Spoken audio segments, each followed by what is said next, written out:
Je lis du livre de Genèse chapitre 37, les versets 21 et 22, ce qui suit. Ruben entendit cela et il le délivra de leurs mains. Il dit, ne lui ôtons pas la vie. Ruben leur dit, ne répandez point de sang, jetez-le dans cette citerne qui est au désert et ne mettez pas la main sur lui. Il avait dessein de le délivrer de leurs mains pour le faire retourner vers son Père. Prions. Notre Seigneur, notre Dieu, combien nous sommes heureux en ce soir d'être là en vie. Bien des personnes n'ont pas cette chance que nous avons. C'est-à-dire que nous découvrons ta parole, que le Saint-Esprit nous conduise dans toute la vérité, nous t'en prions, au nom de Jésus pour ta gloire éternelle. Amen. Récapitulons. Jacob a 12 fils. Le dernier Benjamin restait avec son père. Joseph a été vers ses frères, ça fait donc 2. 2 ôtés de 12, il reste 10. Les 10 frères de Joseph qui sont là en train de faire perdre le troupeau, au loin, ils ont une rencontre au sommet. Qu'ont-ils prévu? De mettre à mort Joseph, le tuer. 9 sur 10 sont d'accord pour se débarrasser de lui. Mais il n'y a qu'un seul. Un seul qui dit non, ne le tuons pas. La majorité, donc 9, s'il fallait 2 votes, Joseph est condamné à mort par ses 9 frères. Mais Ruben, qui est Ruben? L'aîné. Celui qui est censé seconder son père s'il venait à mourir. Il prend la défense et dit non, ne faisons pas ça, c'est notre frère. Jetons-le dans une citerne. Mais ne faisons pas le mal. Que retiens-tu? Cette maxime que l'on répète souvent, vox populi, vox Dei. La voix du peuple est la voix de Dieu. Mais aujourd'hui, nous voyons que la voix de la majorité est la voix du diable. Tu travailles quelque part, tu entends, tu vois des choses, et tu décides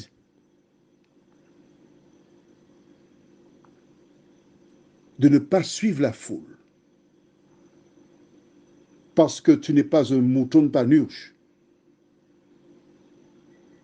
Selon toi, ce n'est pas juste d'agir de telle ou telle manière.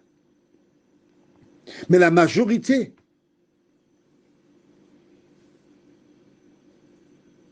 veut imposer sa manière de faire. Alors que fais-tu? Pour ne pas avoir de problème avec le reste, tu gardes la bouche fermée. Pour ne pas être indexé, tu suis comme un mouton de panurge. Mais ce soir, Dieu t'invite à réfléchir sur ton comportement. Dieu t'invite à te lever pour la vérité. Dieu t'invite à faire ce qui est juste et bon, à ne pas suivre la foule, mais l'Éternel des armées. Que penses-tu? Plusieurs ne veulent pas avoir de problème. Plusieurs cherchent la bénédiction du groupe et se taisent. Cela s'appelle de la lâcheté. Est-ce ton cas? Vois-tu des injustices? Vois-tu des plans qui ne rendent pas gloire à Dieu? Qu'est-ce qui est important? Sauver ta peau, ne pas avoir de problème avec les gens ou dire la vérité? Quand tu liras la Bible dans sa totalité, tu verras à plusieurs reprises que les femmes et les hommes se sont levés, même s'ils étaient seuls, mais ils se levaient pour la vérité. Et toi, que fais-tu de la vérité? Dans le Nouveau Testament,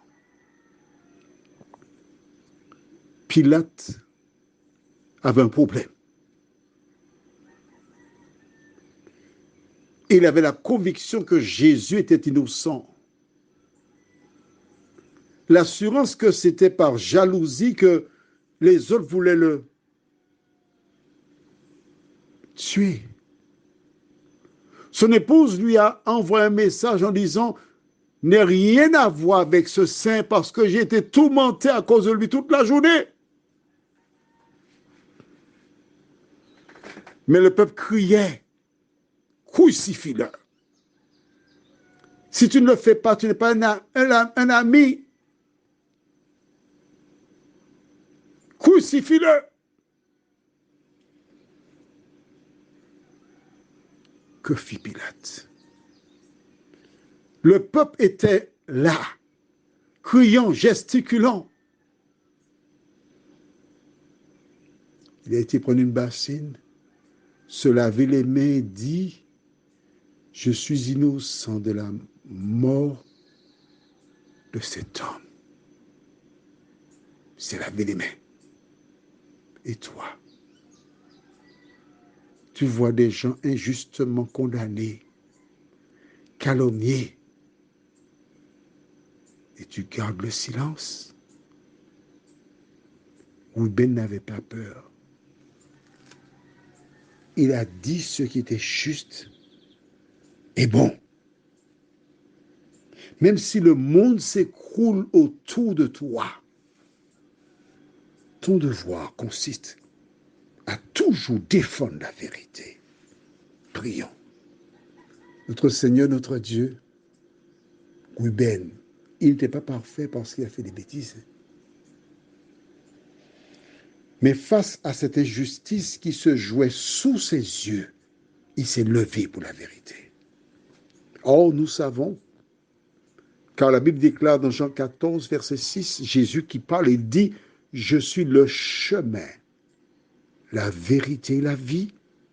Nul ne vient au Père que par moi. » Seigneur, lorsque nous rejetons la vérité, lorsque nous laissons faire l'injustice, l'erreur, la méchanceté, nous rejetons Jésus.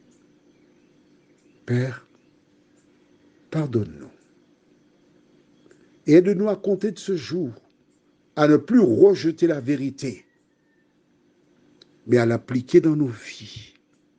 Nous t'en prions, au nom de Jésus, et pour ta gloire éternelle. Amen. Que l'Éternel continue de veiller sur toi. Je te souhaite une bonne nuit sous son regard.